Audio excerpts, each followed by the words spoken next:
Dr. Phil is a garbage person and should not be praised. I was talking to one of my friends and she sent me a video of this girl thirst tweeting Dr. Phil. My friend then said this girl was me IRL and that Dr. Phil was amazing. It seems a lot of people think that. Here's the thing though. He isn't amazing. He hasn't even been a licensed medical professional since 2006. He got his license taken away because, and I quote, McGraw has been involved in several controversies which put his license to practice at risk. He was brought up on ethics charges for having an inappropriate non-physical relationship with a patient in Texas in January 1989 and had a formal criminal complaint filed against him in California in 2008 for practicing psychology without a professional license or certification and violating doctor-patient confidentiality in connection with an incident with Britney Spears in 2008. Even so, he still has his TV show, Dr. Phil, which is allegedly meant for entertainment and not actual medical advice. But, if you've ever seen his show, you know that the way his audience treats guests is atrocious. They cackle at these people's real problems. Dr. Phil is no better.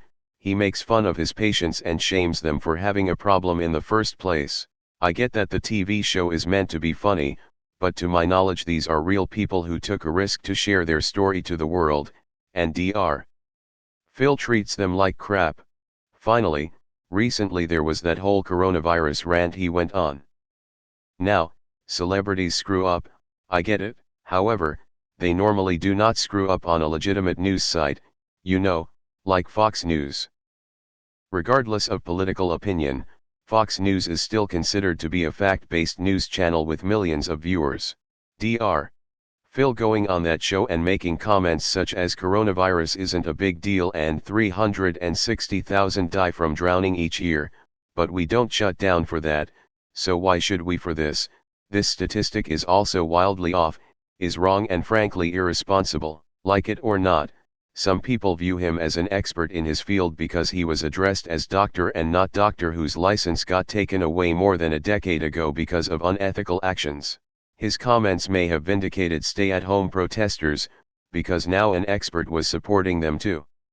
I'm not saying Dr. Phil caused the protests, but he most definitely changed a few people's minds. Overall, unlicensed Dr. Phil is an extremely problematic man. He is constantly praised on the internet for being a master roaster, and I get it, he's funny. However, his funniness should not diminish all the terrible things he has done. You can laugh at his roasts, but please don't shower him with praise or support him. He doesn't deserve it. Now do one for Dr. Oz. The issue with Dr. Phil is that he performs in front of his fans, and I don't know why people go to him with their personal problems for the world to see, but so be it. Back to the point, whenever Phil makes a statement, especially a loud one, everyone agrees, they are so misinformed and implicitly biased towards him that they don't care enough to hear the other person's side, who is actually, more often than you'd think, correct.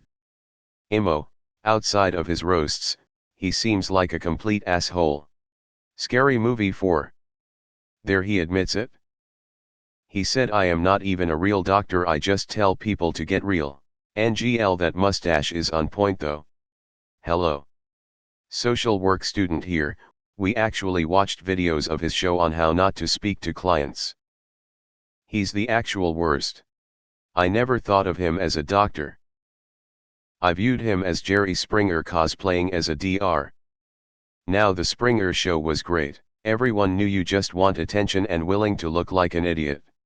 To the ranch. I can't believe this. Ugh. And his wife hawking beauty products is like an infant hawking an investment bank. You mean Mr. Phil? I never thought much of him until once, last year, I think, there was an interabled couple on the show that was having marital problems. The guy had been injured during military service and probably had PTSD, if I remember correctly. Phil ended up saying that interabled relationships don't work, because you can't take care of your spouse and have a healthy relationship. He said that no disabled person could be in a relationship because of their disability. No one batted an eye. Tell this to PewDiePie submissions and you will probably die. Shelley Duvall, that's all I'm saying. Him saying the coronavirus isn't a problem is what did it. He's a TV show host who got his psychology license taken away, not a biologist or even a physician. Same could be said for Ellen DeGeneres. I agree wholehearted. The world does not need shit like him. It would be absolutely amazing to see something like this, but where the proceeds go to helping the injured and working towards fixing problems. After they get ridiculed publicly for his profit, they are dumped like last night's trash.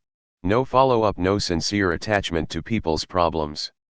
I know you can't fix everyone, but to think that what he's doing helps at all is insane, but daytime TV has usually always been a circus act, lol. Non-medical Dr. Phil is like the Shane Dawson of TV. Both are praised to high hell, but they don't do all that much. Who are Dr.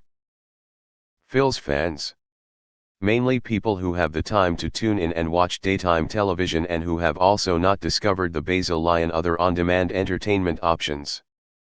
Outside of boomers, I can't imagine that this is actually an unpopular opinion. Careful. Oprah supporters are going to attack you. He has also given platform to idiots like Cash Me Outside Girl or That Toilet Liquor. All of them received undeserved fame because of him. Thanks for bringing this to my attention. Mr. Phil McGraw no longer holds a license to practice psychology of any kind in Texas or any other state in the United States.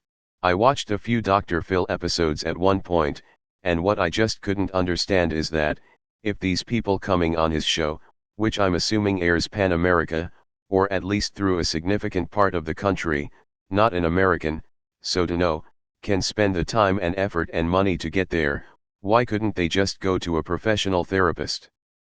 There's privacy, you don't look like a buffoon in front of thousands of people, and your problems actually might be helped. The only reason I could think of is that people enjoy the attention, enjoy their time on television, and don't really care about the problem as much as they should. Maybe, I don't know. If someone knows why people would go on Dr. Phil, or has some theories, please let me know. I honestly couldn't stand the man before he got his own show, just because anything even loosely related to Oprah just makes me automatically not trust the person or thing outright. I have to be very cautious when even things that seem benign are discussed in relation to that woman. Even if she's not on TV, the damn bitch's influence is still felt to this day thanks to fuckers like Phil and Oz. How do I retweet this? He's so overrated. Thank you from all the actual therapists in the world. No one not actually there can imagine what an incredible shit show doing his TV series is. I'm a freelancer and was called to work on his show at Paramount for one day because someone called in sick. I had been a professional in the industry for more than 3 decades at the time, and I have never run into stress fest like that show before or since. Phil is a complete mean, angry asshole. He's one of those "don't look at me when I walk past you" Hollywood idiots. Many rules similar to that one. In Hollywood, like in most industries, the fish stinks from the head, and everyone working the show, at least that day, was angry, mean, and stressed out bordering on madness. Backstabbing, screaming, finger pointing, rude outbursts all flowed downhill from the top to the bottom of the food chain. It was what I would imagine it would be like working on a Klingon warship where rising through the ranks is by assassination, character, or otherwise. Working on live shows is always vaguely stressful, but there I felt physically ill by lunchtime, and couldn't wait to get the fuck off the stage when we were done. I have worked with some very headstrong and difficult people, but this guy was beyond any of that. Just a fucking nightmare. You had my upvote at garbage. I remember one episode where he shamed this man who allowed his 19-year-old daughter to get a nose job with money he gave her for Christmas and basically made him out to be a horrible father on national television. I felt really bad because you could tell he was just trying to make his daughter happy. It felt like I accidentally time traveled to 1969. He kept saying that he was helping his daughter further damage her self-esteem by allowing her to get a nose job. She was an Instagram model and repeated over and over she wasn't insecure, she just wanted a nose job. Sir, Look at your wife's fucked up plastic pillow face. You are in no position to judge someone for a nose job.